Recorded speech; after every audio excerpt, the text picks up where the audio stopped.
Hola, hoy vamos a sumergirnos en algo que, bueno, seamos sinceros, todo el mundo persigue de una forma u otra, la felicidad. Pero cuanto más la buscas, más compleja parece, ¿verdad? Totalmente.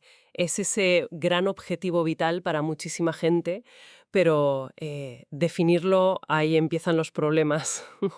Pues sí. Precisamente por eso, hoy vamos a hacer una exploración a fondo de este concepto.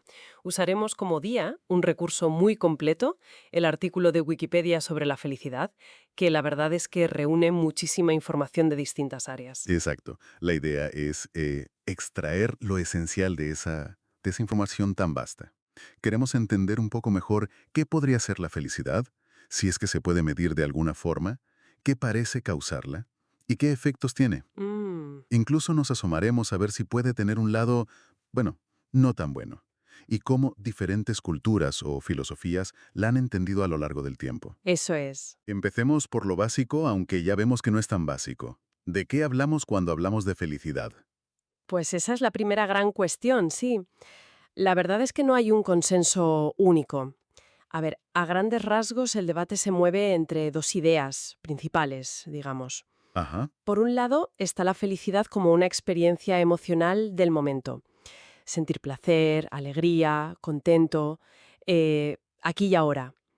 El psicólogo Daniel Kahneman, por ejemplo, se inclinaba por esta visión más inmediata. entiendo, como esos picos de euforia o de bienestar que sentimos a veces, ¿no? Momentos puntuales. Justo. Pero por otro lado está la visión más a largo plazo, ¿verdad? Sí, La felicidad entendida como una evaluación general que hacemos de nuestra propia vida. O sea, ¿estamos satisfechos con cómo nos van las cosas en conjunto? claro. El sociólogo Ruth Binhoven la definía más en esta línea, como una apreciación global de la vida, algo así. Tiene sentido. Son dos cosas como distintas. Puedes tener un mal día, baja felicidad momentánea, pero estar satisfecho con tu vida en general. O al revés, ¿no? Exacto. Y para intentar integrar ambas dimensiones, pues surgió el concepto de bienestar subjetivo. En inglés es Subjective Well-Being, SWB. Mm, La investigadora Sonia Lyubomirsky lo describe como esa combinación de sentir emociones positivas frecuentes junto con la sensación general de que tu vida tiene sentido, es buena y merece la pena. Es un intento de abarcar tanto el sentir como el evaluar, digamos. Y luego está ese término griego que a veces oímos por ahí, eudaimonia. ¿Eso encaja aquí o es otra cosa? Es un concepto importantísimo, sí, pero es distinto. Se suele traducir como felicidad, pero es más profundo, la verdad. Ah, bande. Aristóteles lo usaba para hablar de florecimiento humano, de vivir una vida virtuosa, con propósito, alcanzando el potencial de uno mismo. No es tanto sentir placer, sino vivir bien, ¿sabes? De una manera significativa. Está relacionado, claro, pero el foco es diferente. Vale, vale. Entonces ya vemos que definirla es un primer desafío importante. Y supongo que la cultura también juega un papel. Un papel clave en cómo la entendemos o qué valoramos más, ¿no? Sin duda. Vamos, lo que se considera una buena vida o qué emociones se buscan o incluso se expresan varía un montón. Claro. Por ejemplo, en algunas encuestas globales, los países nórdicos suelen puntuar muy alto en satisfacción general con la vida, quizás por la seguridad social, la confianza, bueno, esas cosas. Ya. Mientras que algunos países de Latinoamérica, a lo mejor, puntúan más alto en la frecuencia de emociones positivas diarias, igual por un mayor énfasis cultural en las relaciones sociales, la expresividad emocional. No sé. Qué interesante esa diferencia. No es que unos sean más felices que otros de forma absoluta, sino que quizás miden o valoran aspectos distintos de eso que llamamos felicidad. Precisamente. Y eso nos lleva directamente al siguiente punto. Si es algo tan subjetivo, tan multifacético, ¿cómo demonios intentamos medirlo? Porque se intenta, ¿verdad? Recuerdo haber leído que ya Jeremy Bentham, el filósofo utilitarista, allá por el siglo XVIII, ya quería medir la felicidad para ver si los gobiernos lo estaban haciendo bien. Vaya ambición. Menuda ambición, sí. Y una ambición que sigue muy viva, ¿eh? Hoy en día, el método más común son las encuestas de autoinforme. ¿El qué, perdón? Encuestas de autoinforme. Básicamente se le pregunta a la gente directamente, ¿cuán feliz eres? O ¿cuán satisfecho estás con tu vida? Normalmente usando una escala, del 1 al 10 o algo así. Pero eso suena, complicado. ¿Podemos fiarnos de lo que dice la gente sobre su propia felicidad? Nuestra memoria es súper selectiva, ¿no? Y el estado de ánimo del momento seguro que influye un montón en la respuesta. Totalmente. Esas son las grandes críticas, claro. Recordamos mejor los momentos muy intensos o el final de una experiencia, la famosa regla del pico final, ¿te suena? Pero no necesariamente la duración o la media de cómo nos sentimos. Ya, ya. Además, somos bastante malos prediciendo qué nos hará felices o cuánto tiempo nos durará esa felicidad. Nos equivocamos mucho ahí. Entonces estas mediciones son poco fiables al final. Bueno, tienen limitaciones claras, eso es innegable, pero no son inútiles del todo.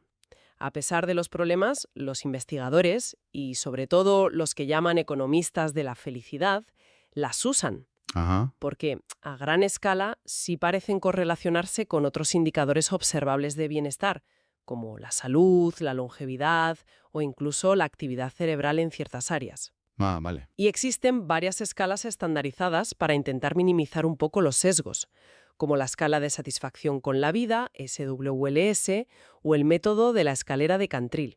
Esa es la que pide imaginar una escalera, ¿no? Sí, esa. Imaginas una escalera donde el 0 es la peor vida posible y el 10 la mejor, y dices dónde te sitúas tú. Es la que usa el Informe Mundial de la Felicidad. Ah, claro. El famoso informe que sale cada año y nos dice qué países son los más felices. Ese mismo. Es un ejemplo destacado medición a nivel nacional e internacional. Y también hay países como Bután, que fueron pioneros con su índice de felicidad nacional bruta, que intentan ir más allá del PIB para medir el progreso. Interesante. Y fíjate, otra cosa interesante es que, aunque nuestro humor suba y baje día a día, el nivel general de satisfacción vital de una persona parece ser relativamente estable a lo largo del tiempo. Esa estabilidad me hace pensar, ¿cuánto de nuestra felicidad viene de fábrica, por así decirlo? O sea, ¿cuánto es genética y cuánto depende de lo que nos pasa o de lo que hacemos? Ah, el eterno debate. Natura versus nurtura aplicado a la felicidad. Hay una estimación muy conocida de Sonja Lyubomirsky que circula un montón. Sí. Sugiere que alrededor del 50% de nuestra predisposición a la felicidad podría ser genética, un 10% dependería de las circunstancias externas, la riqueza, la salud, esas cosas, y un 40% estaría en nuestras manos. Dependería de nuestras actividades y actitudes intencionadas. Un 50% genético. Eso suena muchísimo. Significa que si no te tocaron los genes de la felicidad, estás como condenado. No, no, cuidado. Primero, es una estimación y hay bastante debate sobre las cifras exactas, ¿eh? No es un dogma. Vale. Y segundo, y esto es lo más importante, la genética no es destino. Los genes pueden darnos una cierta predisposición, un rango potencial de felicidad, pero no determinan nuestro nivel exacto. Es más una probabilidad que una certeza absoluta. Uf, vale, eso es un matiz crucial. Menos mal. ¿Y qué dice la investigación genética más reciente? ¿Apoya esa idea del 50% o...? Pues la evidencia es compleja, la verdad, y a veces hasta contradictoria. Algunos estudios que buscaron genes específicos, como uno relacionado con el transporte de serotonina, el SLC6A4, no encontraron una relación tan clara como se esperaba inicialmente. Ajá. Sin embargo, otros estudios, por ejemplo con gemelos y análisis genómicos más amplios, sí sugieren que hay un componente hereditario significativo, aunque las estimaciones varían quizás entre un 20% y un 50% dependiendo de cómo se mida la felicidad y qué estudio mires. Entendido. O sea, los genes influyen, marcan una tendencia, pero no escriben toda la historia ni mucho menos. Hay margen y quizás un margen bastante amplio para otros factores. Exacto. Hay un componente genético, eso parece claro, pero cómo interactúa con nuestro entorno, nuestras elecciones, nuestras estrategias vitales, eso sigue siendo un área de investigación muy activa. Vale. Y eso nos lleva de cabeza a la siguiente gran pregunta. Si no todo es genética, ¿qué podemos hacer? ¿Cuáles son las causas o las vías hacia una mayor felicidad? Aquí imagino que entran en juego muchísimas cosas. Desde lo más obvio, como tener relaciones fuertes o sentirnos aceptados socialmente, hasta enfoques más estructurados, ¿no? Efectivamente, la fuente que manejamos menciona factores como experimentar eventos positivos, inesperados, o, como decías, tener relaciones significativas. Y luego está todo el campo de la psicología positiva, que está muy asociada a Martin Seligman. Sí, he oído hablar de él. Su enfoque no es tanto curar lo que está mal, sino estudiar y promover lo que funciona bien en la vida humana, lo que él llama el florecimiento. Y de ahí viene el famoso modelo PERMA, ¿no es así? Justo. PERMA es un acrónimo en inglés que resume 5 pilares que Seligman considera esenciales para el bienestar. Son emociones positivas, positive emotions, compromiso o involucración, engagement. Aquí entra mucho el concepto de flow o flujo, de estar absorto en algo. Ah, el flow, sí. Ujú. Relaciones positivas, relationships, significado o propósito, meaning, y logro o realización, accomplishment. La idea es que si cultivamos estas áreas, pues nos ayuda a florecer. Me llama la atención que las relaciones aparezcan ahí como un pilar central, fundamental. Es que es un tema súper recurrente en toda la investigación sobre felicidad. El famoso estudio longitudinal de Harvard, ese que siguió a un grupo de hombres durante décadas. Sí, lo conozco. Ujú. Llegó a la conclusión de que la calidad de las relaciones cercanas era el predictor más fuerte de felicidad y salud a largo plazo, más incluso que la riqueza o el éxito profesional. Fíjate. Eso es potente, ¿eh? Relaciones y también has mencionado el propósito. ¿Qué más se destaca como importante para encontrar esa felicidad o bienestar? El tener un sentido de propósito vital es otro factor clave que aparece constantemente, sí. Viktor Frankl, que escribió aquel libro impresionante basándose en su experiencia en campos de concentración, El hombre en busca de sentido. ese mismo, hablaba de encontrar sentido a través del trabajo, del amor o incluso de la actitud que adoptamos ante el sufrimiento inevitable. Otros investigadores como Robert Emmons subrayan la importancia de tener metas significativas. Metas. Sí. Y curiosamente, Emmons sugiere que la felicidad a menudo no es la meta en sí misma, sino un subproducto de perseguir algo que consideramos valioso, como que viene de regalo, ¿sabes? Esa idea de que la felicidad es un subproducto, no algo que se pueda perseguir directamente, es interesante. Hay más enfoques en esa línea que digan algo parecido. Sí, sí, varios filósofos y pensadores han apuntado en esa dirección a lo largo de la historia. John Stuart Mill, por ejemplo, decía algo así como que la felicidad se inhala con el aire cuando uno está absorto en otros objetivos. Qué buena imagen. Y Albert Camus o Eckhart Tolle también sugirieron que buscarla de forma obsesiva puede ser contraproducente.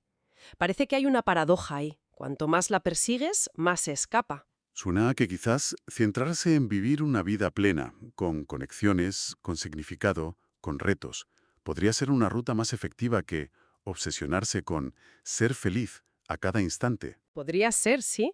También se mencionan otros enfoques y factores importantes en la fuente. La importancia de la salud mental, por supuesto, el dormir bien, algo tan básico pero crucial, la práctica de la compasión, tanto hacia los demás como la autocompasión, La autocompasión, qué importante. mucho.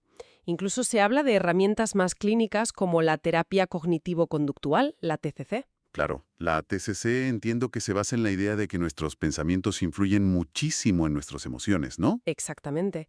La idea es que cambiando la forma en que interpretamos los eventos o los pensamientos automáticos que tenemos, podemos cambiar cómo nos sentimos al respecto, modificar esos patrones negativos. Tiene lógica. Y hay otro concepto curioso que menciona la fuente, la felicidad sintética de Daniel Gilbert. Felicidad sintética, Claro. como de plástico, artificial. Jaja. No exactamente.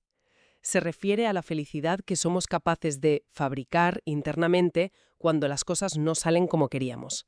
Como si tuviéramos un sistema inmune psicológico Ah, vale. que nos ayuda a encontrar lo positivo en la nueva situación, a racionalizarla para sentirnos bien a pesar de todo. Gilbert argumenta que esta felicidad sintetizada, la que creamos nosotros, no es inferior a la felicidad que sentimos cuando conseguimos exactamente lo que deseábamos. Es igual de real y válida. Es una idea provocadora, desde luego. Como si tuviéramos una capacidad interna para adaptarnos y encontrar bienestar incluso cuando las cosas se tuercen. Así es. Y bueno, para intentar poner un poco de orden en tantas estrategias y factores, un metaanálisis reciente de 2023 que se cita en la fuente revisó la evidencia de varias prácticas populares para aumentar la felicidad. Ah, ¿y qué encontró? Que funciona según la ciencia más reciente. Expresar gratitud, por ejemplo, escribiendo notas de agradecimiento o llevando un diario de gratitud, y fomentar la sociabilidad, tener conversaciones significativas, cuidar las relaciones. Gratitud y relaciones. Vuelve a salir el tema social. Exacto, parece clave. ¿Y qué hay de otras cosas que siempre se recomiendan, como el ejercicio físico, o la meditación, el mindfulness? Pues curiosamente, según ese estudio específico, la evidencia era menos robusta, menos clara, para que el ejercicio, el mindfulness o el contacto con la naturaleza directamente impulsen la felicidad. Anda. Ojo, esto no significa que no sean buenos, y mucho menos. Tiene muchísimos otros beneficios demostrados para la salud física y mental, que indirectamente seguro que contribuyen al bienestar general. Pero como causa directa de felicidad, según este estudio, la evidencia era más débil que para la gratitud o la sociabilidad. Entendido. Nos recuerda que la ciencia sigue afinando y que no hay recetas mágicas universales, ¿no? Exacto. No hay una única fórmula para todos. Vale, está claro que las causas son múltiples y complejas. Hablemos ahora de los efectos. ¿Ser feliz tiene consecuencias más allá de simplemente sentirse bien uno mismo? Definitivamente sí. La investigación muestra de forma bastante consistente una relación positiva entre la felicidad o el bienestar subjetivo y la salud física. ¿Así? Sí, parece predecir una mayor longevidad, especialmente en personas que ya parten de una buena salud. Es como un factor protector. Qué interesante. ¿Y en el comportamiento? ¿Influye en cómo nos relacionamos con los demás? También, las personas que reportan ser más felices tienden a ser más prosociales. O sea, son más amables, más cooperativas, más generosas, más sociables, ayudan más a los demás, participan más en voluntariado. Vaya. Y a nivel cognitivo, la felicidad también se asocia con ventajas. Mayor creatividad para resolver problemas, más persistencia cuando una tarea se pone difícil y una toma de decisiones, en general, más eficiente. Incluso hay una idea interesante que sugiere que la felicidad podría preceder al éxito, ¿no? En lugar de ser solo una consecuencia de él. Es así. Sí, esa es una línea de investigación muy interesante, liderada por gente como Lyubomirsky, King y Diener. Han presentado evidencia que sugiere que las personas más felices tienden a tener luego más éxito en diversas áreas importantes de la vida: el trabajo, las relaciones, la salud. O sea que la felicidad no es solo el premio final, sino que puede ser el motor. Podría ser una especie de círculo virtuoso, ¿sí? Estar bien te ayuda a conseguir cosas y conseguir cosas te ayuda a estar bien. Y además, como decíamos, la felicidad parece actuar como un factor protector contra resultados negativos como problemas de salud mental o física. Suena todo muy positivo, la verdad. ¿Hay alguna pega a ser feliz? ¿Alguna cara oscura, como se dice a veces? Pues parece que sí, o al menos hay matices importantes que considerar. La investigadora June Gruber, por ejemplo, advierte que niveles muy altos de felicidad, esa euforia casi constante, podrían, en algunos casos, asociarse con cosas no tan buenas, ¿Cómo qué? como menor creatividad en ciertas tareas, mayor ingenuidad o una tendencia a tomar más riesgos de la cuenta. No es que la felicidad sea mala, claro, pero quizá un estado de euforia permanente no sea lo óptimo ni lo más adaptativo. Entiendo, como si un exceso de optimismo o de bienestar pudiera nublar un poco el juicio en ciertas situaciones delicadas. Algo así. Además, otra investigadora, Iris Maus, sugiere que valorar la felicidad de forma extrema o buscarla obsesivamente puede ser contraproducente. Otra vez la paradoja. Exacto. Ponerle demasiada presión al asunto, tener estándares irreales sobre cómo deberíamos sentirnos, puede generar decepción, precisamente cuando no nos sentimos suficientemente felices. Claro. E incluso, fíjate, valorar demasiado la felicidad puede hacer que disfrutemos menos de las experiencias positivas cuando ocurren, porque estamos demasiado pendientes de si son lo bastante felices. Qué curioso. Y relacionado con esto, de no buscar solo lo positivo, se menciona la importancia de las emociones mixtas, ¿no? De aceptar también lo malo. Exacto. Parece que aceptar y poder experimentar y manejar tanto emociones positivas como negativas es crucial para el bienestar psicológico a largo plazo. Sentir solo felicidad no es realista, ni necesariamente lo más saludable. La capacidad de manejar esa complejidad emocional, esa mezcla, se asocia a una mejor salud mental y física. Queda claro que la felicidad es un fenómeno con muchísimas capas, incluso en sus efectos. Y todo esto, claro, ocurre dentro de un contexto social, cultural y filosófico que también influye enormemente, ¿no? Fundamentalmente, es imposible entender la felicidad sin ese contexto. A nivel de sociedad y gobierno, ya mencionamos a Bentham y su idea utilitarista. Hoy vemos cómo la riqueza de un país, el PIB per cápita, se correlaciona con la felicidad media de sus habitantes. Sí, Mm. Aunque el dinero tiene un impacto decreciente. O sea, ayuda mucho a salir de la pobreza, pero a partir de cierto nivel, más dinero no necesariamente compra mucha más felicidad, sobre todo en países ya ricos. Ya, y existe un debate político y económico sobre qué modelos, más estado de bienestar tipo socialdemócrata o más libertad económica, fomentan más la felicidad colectiva. No hay una respuesta única, claro. Y la cultura, como decíamos al principio, define mucho qué tipo de felicidad se valora o se busca. Así es. En culturas más individualistas, como las occidentales en general, la búsqueda del placer personal, el hedonismo, puede estar más ligada a la felicidad percibida. Vale. En culturas más colectivistas, como muchas partes de Asia Oriental, puede priorizarse más la armonía social, el cumplimiento de roles o la felicidad relacional, la felicidad del grupo, sobre la puramente individual. Entiendo. Incluso puede haber cierta aversión a la expresión exagerada de felicidad personal si se percibe como algo egoísta o que puede alterar la armonía del grupo. Fíjate qué diferencia. Es fascinante cómo la misma palabra puede significar cosas tan distintas dependiendo de dónde mires. ¿Y la religión? ¿Cómo aborda la felicidad? Siempre ha tenido mucho que decir, supongo. Muchísimo. La religión ofrece marcos de sentido y propósito que influyen enormemente en la concepción de la felicidad. En general parece que en países muy religiosos la satisfacción vital de la gente depende menos de las emociones del día a día, de los altibajos. Ah, mira. Y cada tradición tiene su enfoque particular. El budismo busca el nirvana, que es un estado de liberación del sufrimiento, a través de superar el deseo y cultivar la compasión. Algunas escuelas del hinduismo buscan trascender la dualidad y alcanzar la unidad con lo absoluto. El confucianismo enfatiza la alegría serena que proviene de vivir una vida virtuosa y en armonía. ¿Y en las tradiciones abrahámicas, el judaísmo, cristianismo, islam? Pues también tienen sus propias visiones. El judaísmo considera la alegría, la simja, casi como un mandamiento, una obligación religiosa en ciertas ocasiones.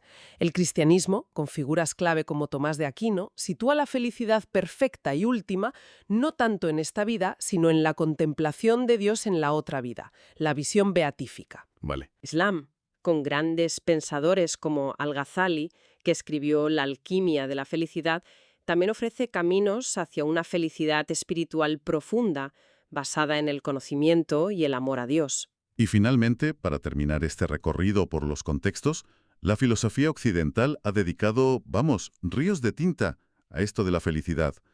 ¿Qué ideas clave nos deja? Muchísimas y muy diversas, la verdad. Históricamente ha habido un vínculo muy fuerte entre la idea de felicidad y la de moralidad, de vida buena. Aristóteles, con su eudaimonia, que ya mencionamos, defendía que la felicidad verdadera, el florecimiento, reside en la actividad virtuosa y racional, en vivir de acuerdo a nuestra naturaleza. La virtud como camino. Eso es.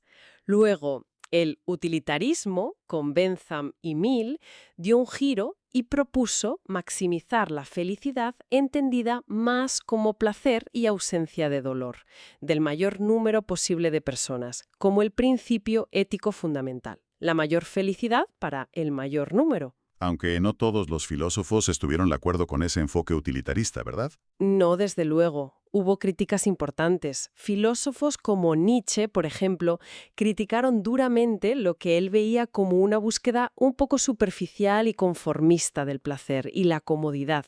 Le parecía algo muy inglés, decía él con ironía. Sí. Nietzsche valoraba mucho más el sufrimiento, la dificultad, la lucha, como elementos necesarios para crear algo grande, para superarse a uno mismo. Advertía contra la figura del último hombre, ese ser humano contento, satisfecho, pero vacío de grandes aspiraciones o pasiones. Para él, la tensión y la superación eran más valiosas que la simple felicidad, entendida como ausencia de problemas. Vaya recorrido hemos hecho. Hemos pasado de intentar definir qué es la felicidad, a ver cómo se mide, buscar sus raíces en la genética y el entorno, explorar un montón de estrategias para alcanzarla, analizar sus efectos buenos y no tan buenos, y ver cómo la sociedad, la cultura, la religión y la filosofía la moldean y la interpretan de formas tan distintas. Es abrumadoramente complejo. Lo es, lo es. Si algo queda claro después de repasar toda esta información, es que no hay una respuesta simple ni única. La felicidad parece ser una mezcla increíblemente intrincada de nuestra predisposición genética, nuestras circunstancias vitales, el contexto cultural en el que vivimos, nuestras selecciones personales y quizás, lo más intrigante de todo, la propia forma en que nos relacionamos con la idea de ser felices. Sí, hemos visto esa diferencia clave entre el placer del momento y la satisfacción más profunda con la vida, los retos enormes de medir algo tan subjetivo, el papel de los genes frente al de nuestras acciones y actitudes, la importancia crucial, que sale una y otra vez, de las relaciones y de tener un propósito. Ujú. Las estrategias activas que propone la psicología positiva, pero también la sabiduría de esos enfoques más indirectos, que nos dicen que no la persigamos tanto, e incluso las advertencias sobre los peligros de buscarla demasiado intensamente o valorar solo lo positivo. Exacto. Lo que nos deja quizás con una reflexión final para quien nos escucha. Considerando toda esta complejidad, ¿no? Desde las técnicas concretas que nos da la psicología positiva, como la gratitud o el flow, hasta esas visiones filosóficas que nos alertan sobre su búsqueda directa. ¿Es la felicidad un objetivo que se debe perseguir activamente, casi como si fuera un proyecto personal, con estrategias, seguimiento, monitorización? ¿O es tal vez, como sugerían Mill, Camus y otros pensadores, un resultado más esquivo, un visitante inesperado que aparece cuando estamos genuinamente inmersos en vivir una vida con sentido, conectados con otras personas, afrontando los desafíos con entereza, dejando que la felicidad, por así decirlo, se cuele por la ventana mientras estamos ocupados en otras cosas? Es una pregunta abierta, ¿no? Sobre qué enfoque resuena más con la propia experiencia vital de cada cual.